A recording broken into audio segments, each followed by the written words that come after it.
Canal 10 es el canal que pertenece a la Universidad Nacional de Tucumán, que cuenta además con un porcentaje en propiedad del Estado tucumano.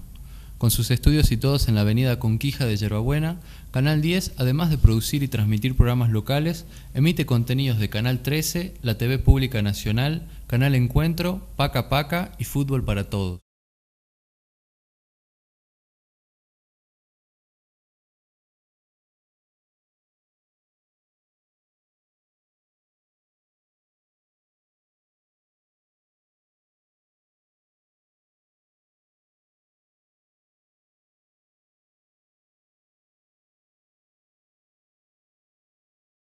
Bueno, tenía el sueño del pibe, era, ¿no?, tener aparte de un canal universitario, que fuese un canal universitario y que cumpliese las funciones que se supone que académicamente deben tenerse, ¿no?, en un órgano de esa naturaleza y de esa dependencia. Junto con otra gente que nombra el ingeniero Birla, lo trae el doctor Raúl Alberto Albarracín, que también provenía del teatro, provenía de la radio, para armar la Comisión de Televisión Universitaria. El proyecto universitario o el proyecto de un canal universitario era una idea que ya la había impulsado hasta en la etapa del rectorado de Horacio de Col, que era en la etapa peronista. La idea era no solo tener un canal, sino tener un centro de producción. Queríamos ser productores de nuestros propios programas educativos, y alguna vez pensar en educación a distancia. Más había nacido como un intento, digamos, de los sectores entre comillas, cultos, digamos, del radicalismo capitalino, de llegar, digamos, con su voz y su raigambre educativa a los sectores populares, digamos, más como en lo que Bourdieu llamaría una televisión paternalista. 1966 fue un año crítico para las universidades y el país. En junio, un golpe militar encabezado por Onganía había destituido al gobierno democrático de Ilia y había castigado a las universidades nacionales. En ese clima adverso, pero con el fervor y la voluntad de un puñado de pioneros de la televisión tucumana, nacía Canal 10. Se hacían 2 programas diarios en vivo. El informativo, que empezó el día 9 de julio, que salió y que siguió, se llamaba Teleprensa, y programas como Nuestra Universidad, que hacía yo, Contratapa, que también lo hacía yo, Raúl Albarracín hacía uno sobre tiempo libre, estaba Carlos Páez de la Torre, que hacía un programa, comentaba películas de cine. Acepto esta responsabilidad excepcional, persuadido de que es menester producir en la República un cambio fundamental, una verdadera revolución que devuelva a los argentinos su fe, su confianza y su... El gobierno estaba asignado por un aspecto muy específico, confesional. Veía adversarios por muchos lugares donde posiblemente no lo existían. Me refiero a adversarios en cuanto al pensamiento político. Entonces muchos, algunos injustamente, sufrimos, digamos, discriminación. Empieza a tomar cuerpo, a tomar, digamos, a ser factores de poder dentro de los medios de comunicación, quienes tenían una manera de pensar distinta a lo que habían hecho en la revolución.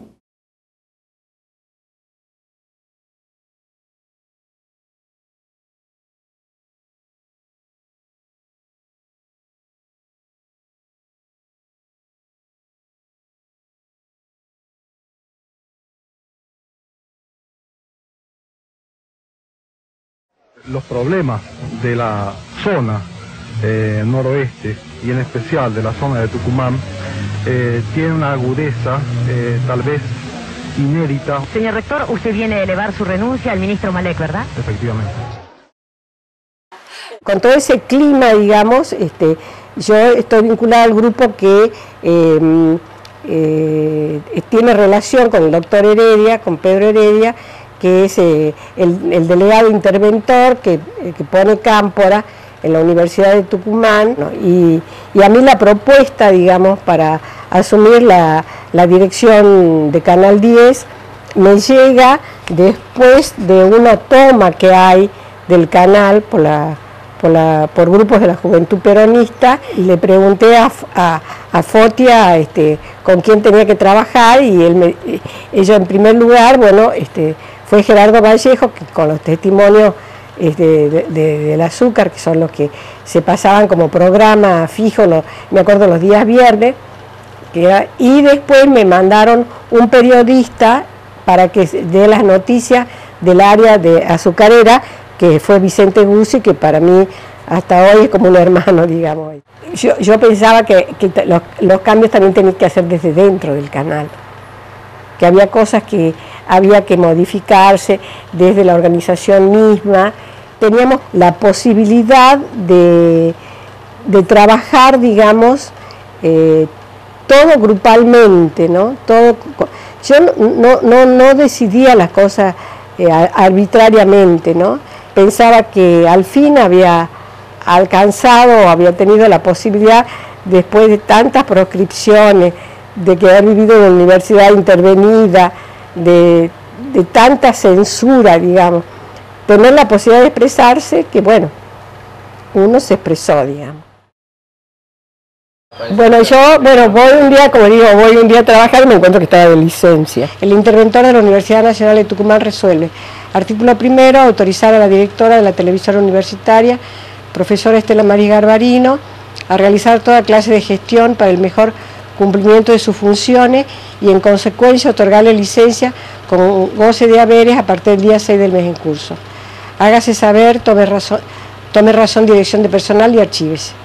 Y está firmado por Pose Cueso, el doctor Pose Cueso, Pedro Heredia, y el jefe de despacho era Miguel Casagrande. Marzo del 74, la cosa estaba muy pesada, ya se empezó a poner muy pesada acá. Hay transformaciones que, por más que haya un contexto favorable, como había en ese momento, de creación, de mucho dinamismo, de mucha pasión, de muchas posibilidades, era lo que veíamos, ¿no?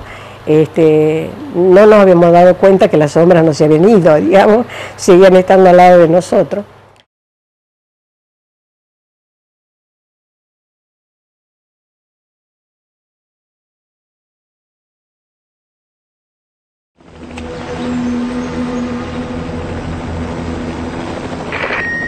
Informo que el enfrentamiento con el grupo subversivo ha terminado. Continuó la persecución de los delincuentes que huyeron internándose en el monte. Existía todo, un trabajo muy intenso por parte, digamos, del ejército y del Estado sobre los trabajadores del canal, un control estricto y una presión constante que llegó a expresarse en primer lugar en la desaparición de periodistas, en el caso de Ramos, en el caso de Tucumán, y de su mujer, también en la cesantía de otros periodistas, en la persecución de otros tantos. Yo vuelvo me llaman de nuevo en el 76. Había un decreto ley del Poder Ejecutivo diciendo que los canales universitarios tenían que transformarse en sociedades anónimas.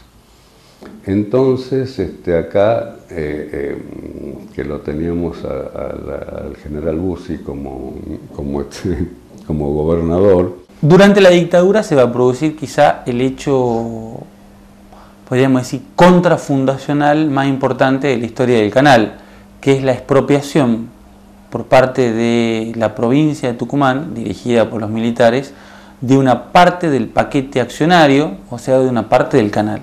El ex ingenio Nueva Baviera, ubicado a 45 kilómetros de la ciudad de Tucumán, donde está instalado el Comando de Operaciones de la Quinta Brigada de Infantería, su titular, a la vez gobernador de la provincia, general Guzzi. Al final, con la gente que estaba en el rectorado en ese momento, que era Rafael Paz, y después estuvo Cornejo, que había venido de Salta como rector, ceden a la presión y se vende, que no sé si lo habrá pagado alguna vez la provincia, el 30% de las acciones. Y desde entonces pasa a ser una SAPEM, Sociedad Anónima con Participación Estatal Mayoritaria. Y el objetivo era encontrar los medios para apropiarse como grupo, no como, ni siquiera como ejército, sino como grupo de generales, de personas, de coroneles, etcétera, de una tajada de los negocios publicitarios que se estaban manejando en ese momento y cuyo porvenir era un incremento en términos muy generales con relación al tema del mundial.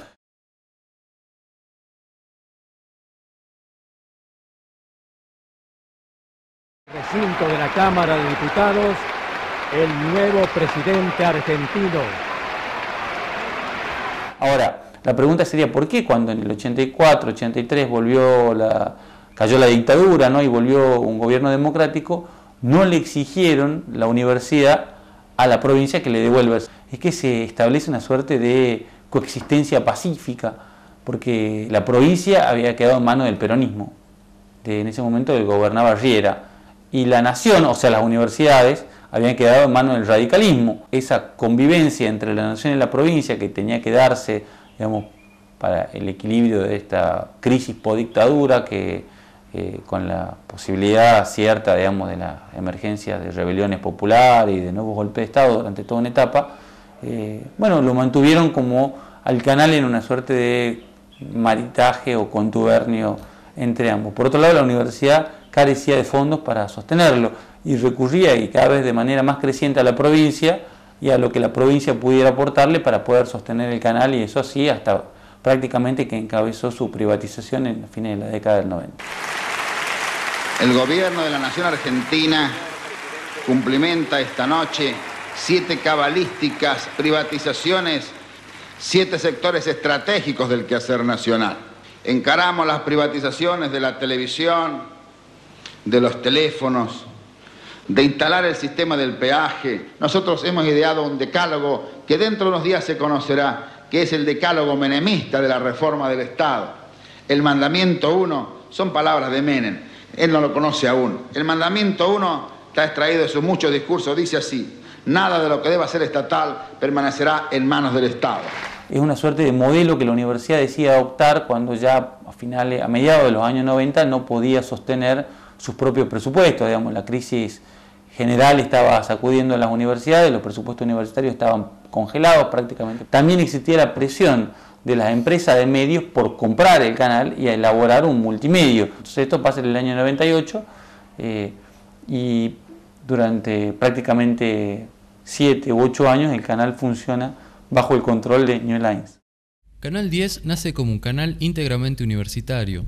En el año 1972 incorpora la publicidad comercial y en 1976 cede, primero en un 15% y luego en un 30%, al gobierno de Tucumán. En el año 1998, y siguiendo las políticas neoliberales, la universidad vende la mitad más una de sus acciones, quedando el canal bajo el control mayoritario de capitales privados. En 2005, el Estado rompe sus relaciones con New Lines y el canal vuelve a ser de la universidad en un 70% y del Estado tucumano en un 30%.